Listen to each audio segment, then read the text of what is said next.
What could this blackened thing be? It's black garlic, made by fermenting ordinary garlic. Oirase Town, Aomori Prefecture. Kashiwazaki Seika is the company which makes this black garlic. It handles everything from production to processing and sales of vegetables such as garlic, burdock, radish, and Chinese yam. It's the end of June. The garlic harvest is awaiting its time on store shelves. Garlic grown on wide open fields.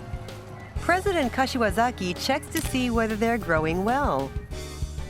Oh, I think they'll taste great because the weather in May was so good. Freshly harvested garlic.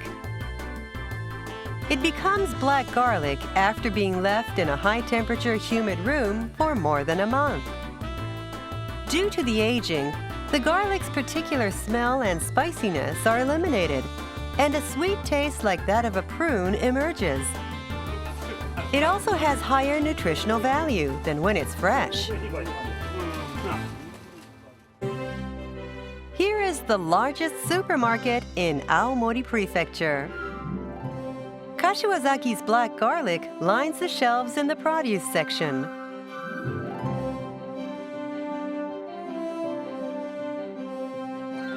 It's really a popular item right now. In fact, sales are 6 times what they were last year. I think it'll keep growing, though. So I have high expectations for it as a product. Kashiwazaki tells us that with just a little processing, a product's value can go up.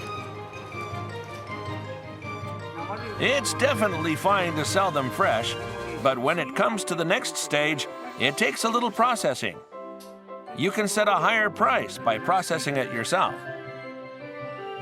Kashiwazaki Seika doesn't just sell domestically, it also exports to locales such as the US, Hong Kong, and Europe. The next export destination he's eyeing is Taiwan. Taipei, the end of June. Taiwan's largest food exhibition, Food Taipei, is underway. Local companies as well as food companies from around the world participate. The event hall was filled with the colors of various cuisines. The cooking demonstration corner of the Japan Pavilion. Dishes utilizing Japanese ingredients drew many people in. Kashiwazaki Seika also attended the exhibition. Of course, their black garlic was on display. Give it a try.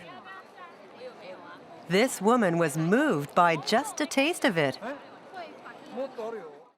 It was better than I had imagined. It's different from ordinary garlic. It's quite tasty. It's the president's son, Executive Vice President Mizuki Kashiwazaki, who handles sales for the product.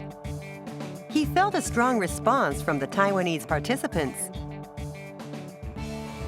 As for fresh garlic, Japanese-grown garlic is more than 10 times as expensive as Chinese-grown.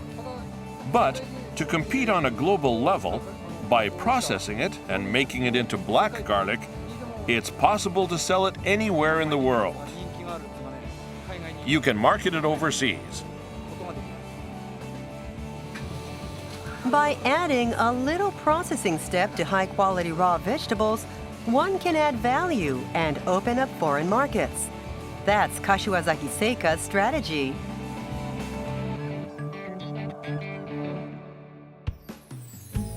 There are some companies that are opening up markets in a different way.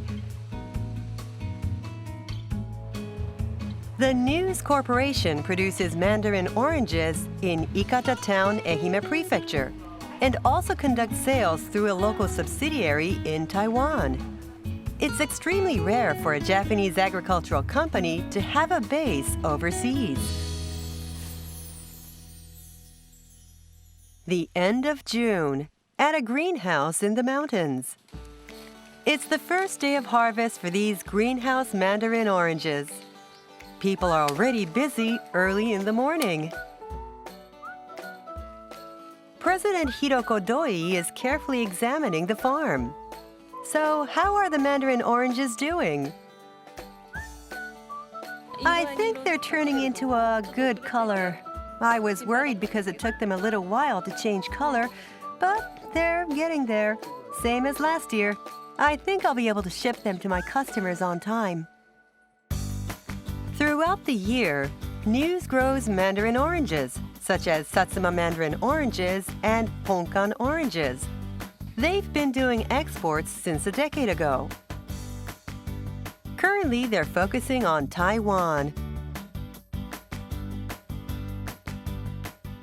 In Taiwan, not just mandarin oranges, but all Japanese fruits are luxury goods. Not only are they more expensive than local products or products from nearby countries, imports and logistics add costs, and the retail price goes up. News had the idea of creating a local subsidiary and directly importing products in order to keep costs low.